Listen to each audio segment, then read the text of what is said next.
What's going on, ladies and gentlemen? Welcome back to the channel for another market update. Hope everybody's having a lovely day. And with that being said, let's get into the TA.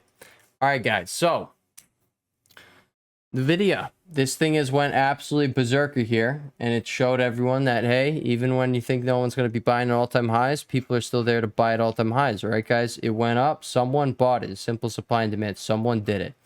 The question is, did they do this because they think the stock's going to be moving up massively, or do they do it to burn every single put on the option chain, and then now they can initiate a rug pull? All right, I think it's probably the latter there, but you know, they could be buying for more upside. Maybe I'm just not, maybe I'm not big enough yet to, see the logic in that. I don't know. Maybe down the line, maybe in 10 years, your boy Henry is going to, you're like, yeah, no, this makes sense. Let's buy NVIDIA all-time highs. But yeah, as of right now, guys, this makes absolutely no sense to me. I don't know who the buyer is. I can't make sense of like who, like what is the reason for doing this? All right, other than killing every single put. All right, you got October puts; those are down 50% overnight. You got the August puts; those are down 60% overnight. July puts down 75%. June 16 puts; those are down 90%. So you definitely did accomplish that. There's no other reason to really be doing this. I don't know who's buying this thing. I really don't. Because like if you're buying it, how do you make sense of like, oh yeah, there will be more buyers after me? I don't understand that one. All right, I don't. Regardless, guys, it happened. I'm just going to tell you right now, there's probably a lot of people shorting this thing, and it's probably just going to keep making it go up. All right. I'm just gonna say, all right, all of the calls now, I'm guessing they're gonna be hedged for either today or tomorrow. Definitely tomorrow if it's not today. And that could spark a buying frenzy here on NVIDIA, and it could drive it a little bit higher. Now, like I was just saying, you're probably having a lot of people short this thing. Yeah, we can actually see proof of that right here. You see this big fat red volume candlestick? That's because a lot of people short, just like over here. People short at the top over here. Well, that was back with NVIDIA.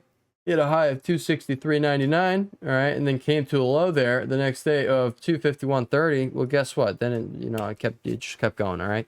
But yeah, we clear as day see that people are still trying to short this thing. That's the only buyer that I can really think that would be buying this thing is like the people trying to short and then getting squeezed and they got to cover, all right. There's that. Yeah, all right. Whenever this thing does die off, yeah, I do think it's going to drag the NASDAQ down with it. I think you're going to have so much fuel to drag the NASDAQ down, it's going to be ridiculous. You have Apple doing this up here. You have, which now at 172, right? Apple is a laggard today. All right, you have Microsoft up here. You have Google up here. You have AMD up here. You have now NVIDIA up here.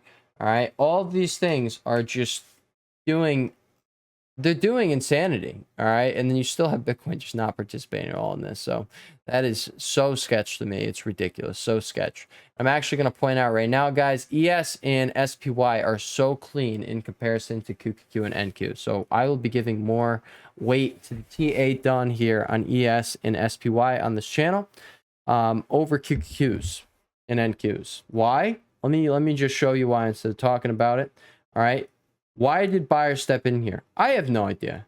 All right. It was right here. You don't have support there. All right. And now come over to NQ. All right. Why did buyers step in here? Again, I have absolutely no idea. That wasn't down to support yet. I mean, I do know why. It was NVIDIA. All right. That was that. All right. Why I put my intraday update, my Webull update out right before market close yesterday. Why'd I do it? All right. It's because of this. All right. You had this bullish divergence going on, 4-hour bullish divergence. You had your RSI in oversold territory.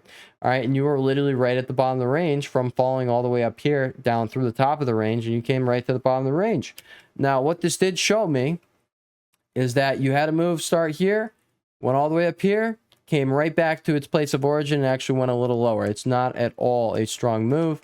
All right, so yeah, I am definitely looking for a lower high here on ES, whereas I am not over here on QQQ and NQ. And as you do see, we already saw a higher high get put in over here on QQQ, which I'm just going to say, I don't think the upside, I don't think there's that much more to go over here on the upside, but keep in mind, all right, do what you got to do. You still do have 348.50 above here. But yeah, as of today, guys, you do have this daily triple bearish divergence, literally just right here, all right? It's just right here on the RSI, all right? That is a freshie, all right? But you combine that with this point of divergence, now you have a quadruple bearish divergence going on, all right? I've told you guys, I don't think this thing is going to get burned through. I don't think you're going to surpass this point on your RSI, all right? You defended over here. You only got up to 72.93, all right? I still think that's going to be the same, all right? I don't think that's changing. Now, I'm also going to say this right now. We have the June 1st debt ceiling deadline. That is something that is coming up. All right, I'm not going to say I understand all this the best. I'm not going to say that, all right? It's the same thing I'm going to say continuously here on the channel about, like, being in the market here, guys. I'm not going to claim to be this expert that's been around for 5-10 years. I'm not that guy, all right? You're coming along for the journey here. That's why sometimes the videos are longer, guys, because we sit here charting together and we sit here theorizing together and doing everything together, all right? I'm not, you know, a 30 to 40-year-old who's been in the game for 10 years now. No, I'm not. All right. Same thing with this. All right. But yeah. All right. Sorry to, yeah. All right. All right. Let's move on. Let's move on. All right. I'm just going to say, I do not think you are going to be busting up here. And I don't think you're going to break out of the top of this wedge here. I don't think you are, but anything is possible. You do have that gap fill right above, or you have the gap. It would become a gap fill if the price were to go up there. All right, you do have that, and now what do we have over here on the 4-hour time frame? We now have a bearish divergence on your RSI. All right, and now what do we have over here on NQ? You had one over here. Now you actually you were stalling out literally right at resistance, so that is a thing, right? Which is right here. All right, that is not the exact level. If I had to put an exact level on there, I would do 13,960.25. 13,960.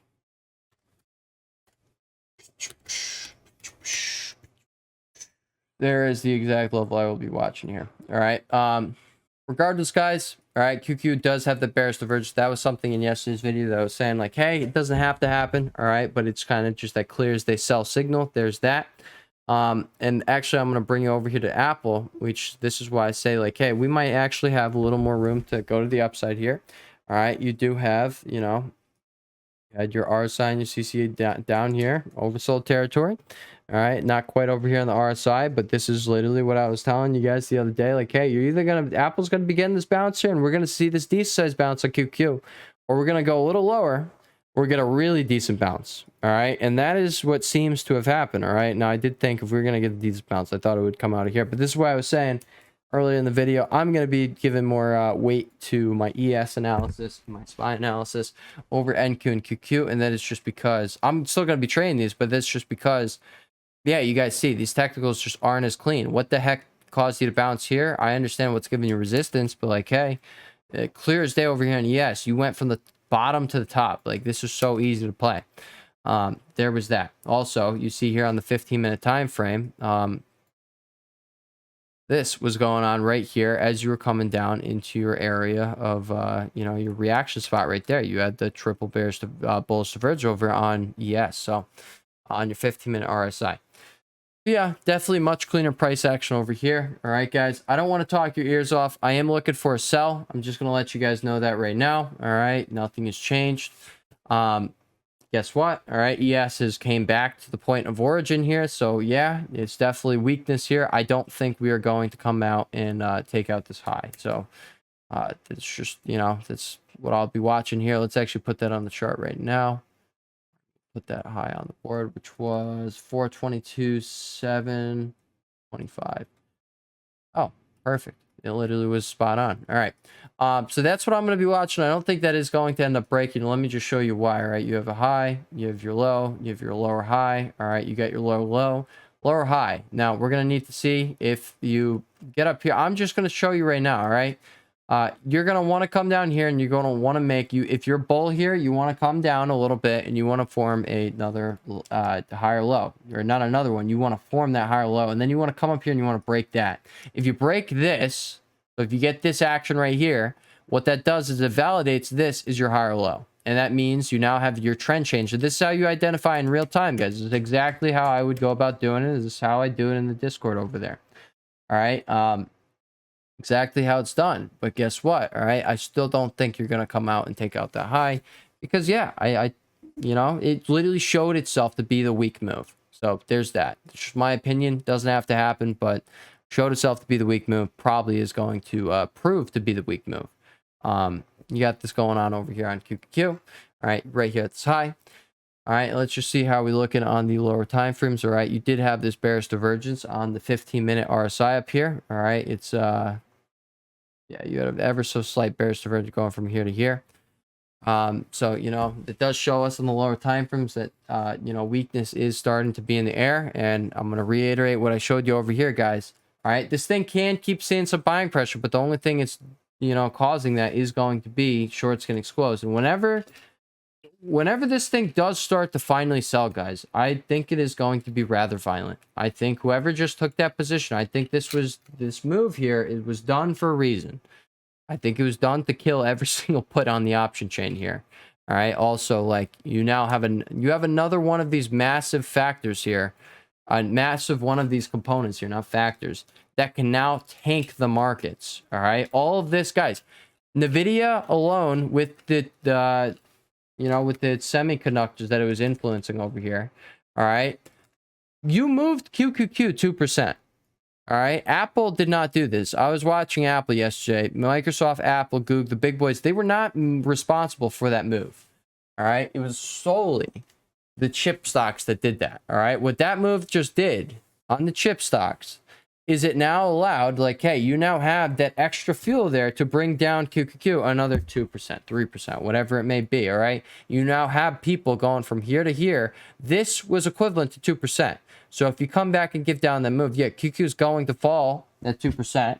All right. But what happens if you really start giving it back now? Now it falls a lot more and it's going to be quicker. All right. You should have more of these components stacked up across the board, ready to tank. All right. Ready to, like, it's what we were talking about a while back, the blow off top, guys. Like, straight up, you're going to run out of those buyers. And that's what we're seeing on the video over here. All right. You still got buyers. It's showing you do. All right. That's why I was saying you need the signs of it. But this is like, the fact that someone just took that position shows me that, like, dude, they probably did it to freaking rug pull. Like, what other reason is there to freaking do it? Like, unless this AI mania is just getting warmed up and we haven't even seen the beginning of it. Like, maybe this thing blows everyone's mind and it goes to freaking $500. I got absolutely no idea, all right? But, like, I'm just going to say, whenever this thing does fall, it will very likely be tanking the market. Well, not tanking the market. It's going to drag QQ down 2%. All right. That's going to be that. That's what the chip stocks just did. All right. Last thing I want to bring up, DXY, guys, it's still rallying. Why is it rallying? Why? All right. Don't know. I don't know, but something bad is not good. Something bad is going on behind the scenes. That's what I'm going to say. Over here on VIX, guys, we can see VIX continue to cool down here. All right, if you do see the 4-hour oscillator start approaching oversold territory again, I will be looking for a bounce. And I want to point out, you do have these gaps left behind over here on the hourly time frame. So I will be watching for those to be filled. You got one right here. You got one right over here. If these get filled, then the VIX is free. Until those get filled, VIX is not free. All right, I will be sketch on downside on the indices until this thing gets filled, which I'm just going to say right now. All right, that's actually room for caution right there. All right, you boys should have practiced more caution there, but you know, it's okay. It's okay. All right, guys, that being said, I'll catch you guys in the next one. I am not looking for this thing to rally much further on up. All right, I am looking for that sell, but hey, I will play everything by ear. And that being said, I'll catch you guys in the next one. Peace.